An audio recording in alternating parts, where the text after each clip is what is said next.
नमस्कार एही विश्लेषण को स्वागत। आज आम एक अत्यंत रहस्यमय एवं लोमहर्षणकारी इंडोनेशिया लोककथार गभीर को जीवा। यह कौनसी साधारण कहानी नुहे।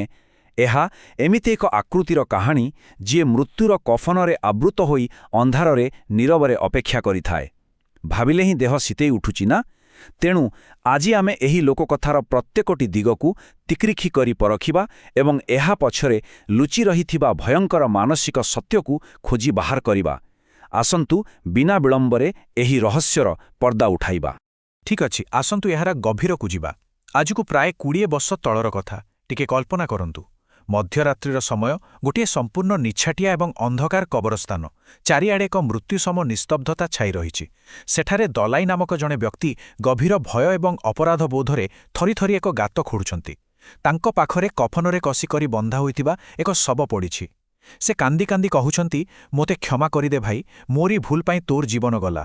तांको स्वररे थिबा सेही निराशा एवं दुखकू अनुभव करिहेब। किंतु केही देखिनेबे बोली भୟରେ एवं धरा पड़ी जिबार आशंकारे से कफनर गांठी न खोली ही सबको सेही गातरे तरबରରେ पोतिदेले। ଆଉ ବାସ୍ ଏହି ଗୋଟିଏ ଛୋଟ ମୁହୂର୍ତ୍ତ ହିଁ ଏକ ଭଟଡ଼ା ବଡ଼ିର ମୂଳଦୁଆ ପକାଇଥିଲା, ଯାହାକି ଆମର ସାମ୍ନାରେ ଏକ ବହୁତ ବଡ଼ ପ୍ରଶ୍ନ ଛିଡ଼ା କରାଏ। ଯେତେବେଳେ ମୃତ ବ୍ୟକ୍ତିଙ୍କୁ ସେମାନଙ୍କର ଶେଷ ରୀତିନୀତିରୁ ବଞ୍ଚିତ କରାଯାଏ, ସେତେବେଳେ ପ୍ରକୃତରେ କ'ଣ ହୁଏ? ସମ୍ପୂର୍ଣ୍ଣ ବିଶ୍ଳେଷଣଟି ମୂଳତଃ ଏହି ଗୋଟିଏ ରହସ୍ୟ ଉପରେ ହିଁ ଆଧାରିତ। ଦେଖନ୍ତୁ, ଏହା କେବଳ ଏକ ସାଧାରଣ ଭୂତଗପ କିମ୍ବା अलौकिक घटना नुहे। एहार होची मनीष निज भितर लुचाई रखिथिबा अपराध बोधर एक अति भयंकर मानसिक परिणाम। आमे आगकू देखिबा जे किपरि एही असमाहित दुख एवं सेही न खोला जाइथिबा गंठी गोटिए परिवार को वर्ष वर्ष धरी ताड़ना देइछि। विभाग एक अशांत राति एवं देदिनंक कहानी। एबे आसंतु वर्तमानर समय को फेरी आसिबा। सहरर भीड़ भितरे देदिन नामक जणे युवक एक अत्यंत अस्वाभाविक एवं कहिबाकू गले एक भयानक समस्यार सम्मुखीन हेउछंती। वर्तमान एठारे सबुठारु आश्चर्यजनक कथाटी होउछि देदिनकर एई अद्भुत लक्षणगुड़िक। से केवल कौनसी साधारण मानसिक चापरे नाहांती, से प्रकृतरे एक गभीर आतंकरे बंचुछंती।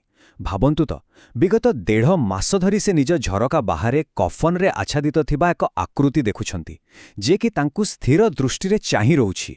तांकु रातिरे भयानक स्वप्न आसुछि। शोइथेबा बेले छाती उपरे केही जणे बसिथिला परि अनुभव हेउछि, जहा फलरे निश्वास नेबा भी कष्टकर होई पडुछि। किंतु सबुठारु भयंकर कथा कोन जानिछंती? मझी रातिरे घर छात उपरे केही जोररे डेइबार शब्द। आश्चर्यर कथा हेउछि, डाक्टर सबु सुनी एहाकू केवल मानसिक चाप बोली कही औषध देइदेले। किंतु सेही रातिरे जेतेबेले छात उपरु पुणी सेही ओजनिया डेइबार शब्द सुभिला, देदिन संपूर्ण भयभीत होइगले एवं तुरंत तांको बांधवी लिलिंकू फोन कले।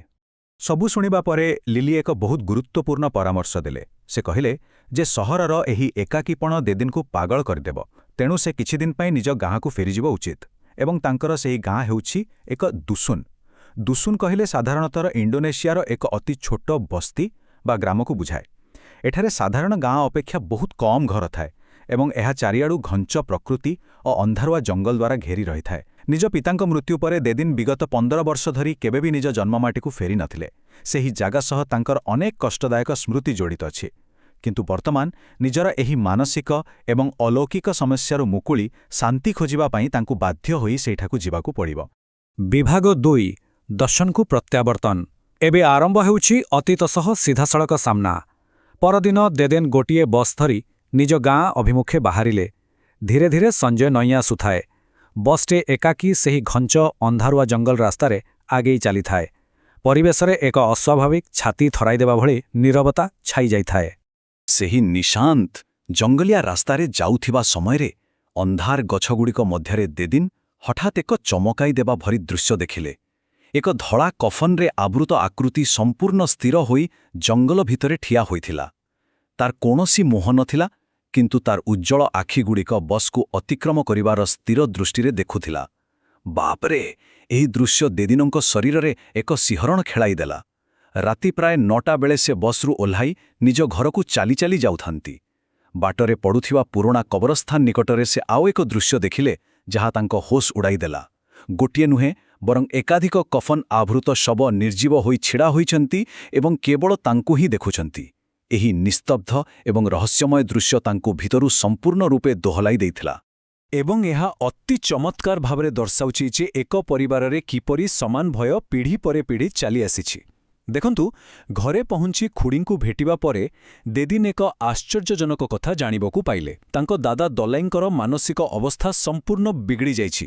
ଦାଦା ଏକାକୀ ଖାଲି ପବନ ସହ କଥା ହେଉଛନ୍ତି, ଅଜବ ଆଚରଣ କରୁଛନ୍ତି ଏବଂ ସବୁଠୁ ବଡ଼ କଥା ହେଲା ତାଙ୍କୁ ବି କଫନରେ ଆବୃତ ଶବ ଦେଖାଯାଉଛି।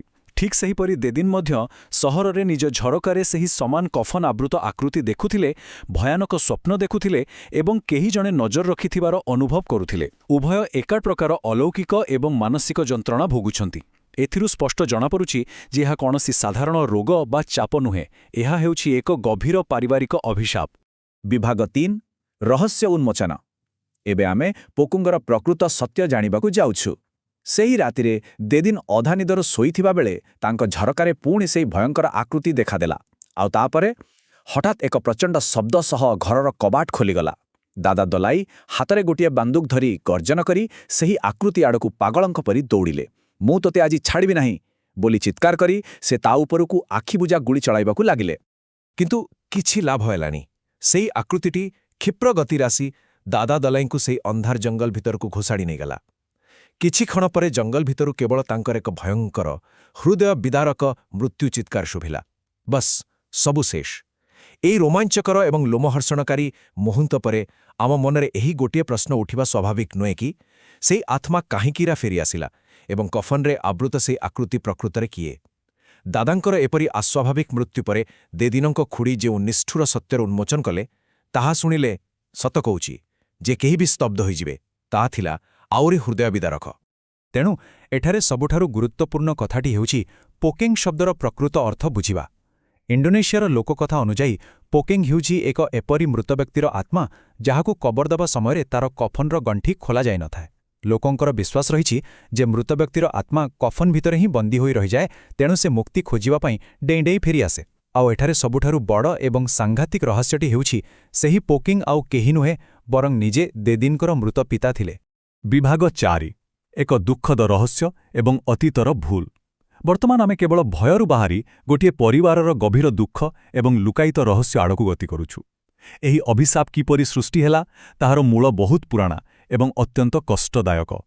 ଆସନ୍ତୁ ଆଗକୁ ବଢ଼ିବା ଏବଂ ଦେଖିବା ଏହା କିପରି ରୂପ ନେଲା ଆଉ ଗୋଟିଏ ପରିବାରକୁ ଧ୍ୱଂସ ଆଡ଼କୁ ଠେଲିଦେଲା।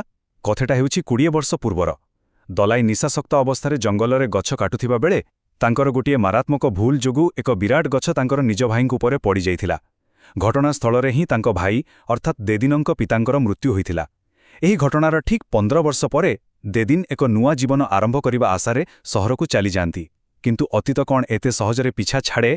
ଠିକ୍ 1.5 ମାସ ପୂର୍ବେ ଦେଦିନଙ୍କୁ ସହରରେ ସେହି ଆକୃତି ଦେଖାଯିବା ଆରମ୍ଭ ହୁଏ ଏବଂ ଶେଷରେ ବର୍ତ୍ତମାନ ଜଙ୍ଗଲରେ ଦାଦାଙ୍କର ସେହି ଭୟଙ୍କର ମୃତ୍ୟୁ ହୁଏ। ଗୋଟିଏ ଭୁଲ, ଗୋଟିଏ ଲୁକ୍କାୟିତ ସତ୍ୟ ଏତେ ବର୍ଷ ଧରି ସେମାନଙ୍କୁ ଛାଡ଼ିନଥିଲା। ସେଦିନ କବର ଦେବା ସମୟରେ ଦଲାଇ ଏମିତି କିଛି ମାରାତ୍ମକ ତ୍ରୁଟି କରିଥିଲେ ଯାହା ସବୁକିଛି ବଦଳାଇ ଦେଇଥିଲା। ନିଜ ଭୁଲକୁ ଲୁଚାଇବା ପାଇଁ ଏବଂ ଗାଁ ଲୋକଙ୍କ ଆକ୍ରୋଶରୁ ବର୍ତ୍ତିବା ପାଇଁ ସେ ନିଜ ଭାଇଙ୍କ ଶବକୁ ସମ୍ପୂର୍ଣ୍ଣ ଗୁପ୍ତରେ ଏବଂ ବିନା କୌଣସି ପାରମ୍ପରିକ ରୀତିନୀତିରେ କବର ଦେଇଥିଲେ। ଗଭୀର ଭୟ ଏବଂ ତରବରରେ ସେ କଫନର ମୁଖ୍ୟ ଗଣ୍ଠି ଖୋଲିବାକୁ ହିଁ ଭୁଲି ଯାଇଥିଲେ। କେବଳ ସେତିକି ନୁହେଁ, ପାଗଳାମାମି ଏବଂ ଆତଙ୍କିତ ଅବସ୍ଥାରେ ସେ କବରର ପଥରକୁ ମଧ୍ୟ ମୁଣ୍ଡ ବଦଳରେ ପାଦ ଆଡ଼କୁ ଲଗାଇ ଦେଇଥିଲା।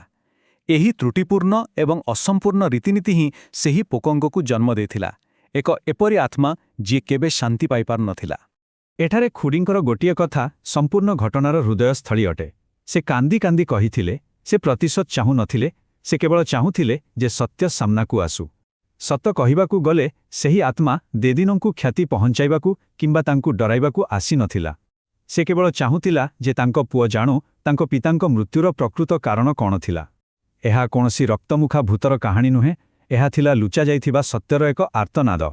ଏକ ପିତା ଯେ ମୃତ୍ୟୁ ପରେ ବି ନିଜ ପୁଅକୁ ସତ୍ୟ ଜଣାଇ ଶାନ୍ତି ପାଇବାକୁ ବ୍ୟାକୁଳ ଥିଲେ। ବିଭାଗ 5 ଚୂଡ଼ାନ୍ତ ମୁକ୍ତି ଏବଂ ଅଭିଶାପର ଅନ୍ତ। ପରଦିନ ସକାଳେ ଯେତେବେଳେ ଏହି ସମସ୍ତ ସତ୍ୟ ଏବଂ ଲୁକାୟିତ ରହସ୍ୟ ସାମ୍ନାକୁ ଆସିଲା, ଦେଦିନଙ୍କୁ ଏକ ଗୁରୁତ୍ୱପୂର୍ଣ୍ଣ ପଦକ୍ଷେପ ନେବାର ଥିଲା, ଯାହାଦ୍ୱାରା ଏହି ପିଢ଼ି ପିଢ଼ିର ଅଭିଶାପର ସବୁଦିନ ପାଇଁ ଅନ୍ତ ହୋଇପାରିବ। ଏହି ଅଭିଶାପ ଭାଙ୍ଗିବା ପାଇଁ ଦେଦିନ ଆଉ ଟିକେ ବି ବିଳମ୍ବ ନ କରି ପାଖ ମସଜିଦରୁ ଜଣେ ମୌଲବୀଙ୍କୁ ଡାକି ଆଣିଲେ। ମୌଲବୀ ସମସ୍ତ ଘଟଣାକୁ ଗଭୀର ଭାବରେ ଶୁଣିବା ପରେ ନିଶ୍ଚିତ କଲେ ଯେ ଯେହେତୁ ସତ୍ୟ ଏବେ ସାମ୍ନାକୁ ଆସିଯାଇଛି, ସେହି ଅଶାନ୍ତ ଆତ୍ମାର ଉଦ୍ଦେଶ୍ୟ ପୂରଣ ହୋଇଛି, ସେ ଏବେ ସମ୍ପୂର୍ଣ୍ଣ ମୁକ୍ତ। ତାପରେ ସେ ଦେଦୀନକୁ ଉପରେ ଦୁଆ ପଢ଼ି ପବିତ୍ର ଜମଜମ ପାଣି ଛିଞ୍ଚିଦେଲେ, ଯାହା ତାଙ୍କୁ ସବୁ ପ୍ରକାରର ନେକାରାତ୍ମକ ଶକ୍ତିରୁ ସୁରକ୍ଷା ପ୍ରଦାନ କରିବ। ବିଶ୍ୱାସ କରିହେବନି, ଏହି ପାରମ୍ପରିକ ଏବଂ ଧାର୍ମିକ ପଦକ୍ଷେପ ପରେ ପରିବାରରେ ଏକ ଅଦ୍ଭୁତପୂର୍ବ ଶାନ୍ତିର ବାତାବରଣ ଖେଳିଗଲା। ଏକ ଓଜନିଆ ବୋଝ ଯେମିତି ସମସ୍ତଙ୍କ ଉପରୁ ହଟିଗଲା। ଏବଂ ସବୁଠୁ ବଡ଼ କଥା ହେଲା, ସେହି ପୋକଂ ଆଉ କେବେ ବି ସେମାନଙ୍କୁ ଦେଖାଦେଲା ନାହିଁ। ଆତ୍ମାକୁ ଶେଷରେ ଶାନ୍ତି ମିଳିଲା ଏବଂ ପରିବାର ନିଜ ଅତୀତର କଳା ଛାଇରୁ ମୁକ୍ତ ହେଲା। ଏହି ସମ୍ପୂର୍ଣ୍ଣ ଘଟଣାରୁ ଆମକୁ ପ୍ରକୃତରେ ଏକ ଗଭୀର ଶିକ୍ଷା ମିଳେ। ଅସମାହିତ ଅପରାଧ ବୋଧ ଏବଂ ଅଣଦେଖା କରାଯାଇଥିବା ପରମ୍ପରା ଏପରି ଭୂତ ସୃଷ୍ଟି କରେ, ଯାହା ପିଢ଼ି ପରେ ପିଢ଼ି ରହିଥାଏ। ସେହି ନ ଖୋଲାଯାଇଥିବା କଫନର ଗାଣ୍ଠି କେବଳ ଏକ କପଡ଼ାର ବନ୍ଧନ ନଥିଲା, ତାହା ପ୍ରକୃତରେ ପରିବାରର ଲୁକାୟିତ ରହସ୍ୟ, କୁହାଯାଇନଥିବା କଥା ଏବଂ ଭୁଲର ଏକ ଅତି ଶକ୍ତିଶାଳୀ ପ୍ରତୀକ ଥିଲା। ସତ୍ୟ ଏହା ଯେ କିଛି ଘାରୁ କେବେ ବି ଖସି ପଳାଇ ହୁଏ ନାହିଁ। ଯେତେ ଦୂରକୁ ଗଲେ ବି ଅତୀତ ନିଜର ହିସାବ ମାଗିବାକୁ ଫେରିଆସେ ହିଁ ଆସେ। ପ୍ରକୃତ ଶାନ୍ତି ପାଇବା ପାଇଁ ଆମକୁ ଆମର ସେହି ମାନସିକ ଗାଣ୍ଠିଗୁଡ଼ିକୁ ଖୋଲିବାକୁ ହିଁ ପଡ଼ିବ ଏବଂ ସତ୍ୟର ସାମ୍ନା କରିବାକୁ ହେବ। ଶେଷରେ ଆମେ ସମସ୍ତେ ଏହି ଗୋଟିଏ ପ୍ରଶ୍ନ ଉପରେ ନିଶ୍ଚିତ ଚିନ୍ତା କରିବା ଉଚିତ। ଯଦି ଆମର ଗୁପ୍ତ ରହସ୍ୟଗୁଡ଼ିକ ଅନ୍ଧାରରେ ଆମକୁ ଭୟଭୀତ କରୁଥିବା ଜିନିଷରେ ପରିଣତ ହୁଏ, ତେବେ ଆଜି ରାତିରେ ଝରକା ବାହାରେ କିଏ ଅପେକ୍ଷା କରିଥାଇପାରେ? ଆଶା କରୁଛୁ ଏହି ବିଶ୍ଳେଷଣଟି ସମସ୍ତଙ୍କ ପାଇଁ ଏକ ଚିନ୍ତାଜନକ ଏବଂ ରୋମାଞ୍ଚକର ଅନୁଭୂତି ହୋଇଥିବ। ସତ୍ୟକୁ ଗ୍ରହଣ କରିବା ଶିଖନ୍ତୁ, ନଚେତ୍ ଅତୀତ ସବୁବେଳେ ଏମିତି ହିଁ ପିଛା କରୁଥିବ।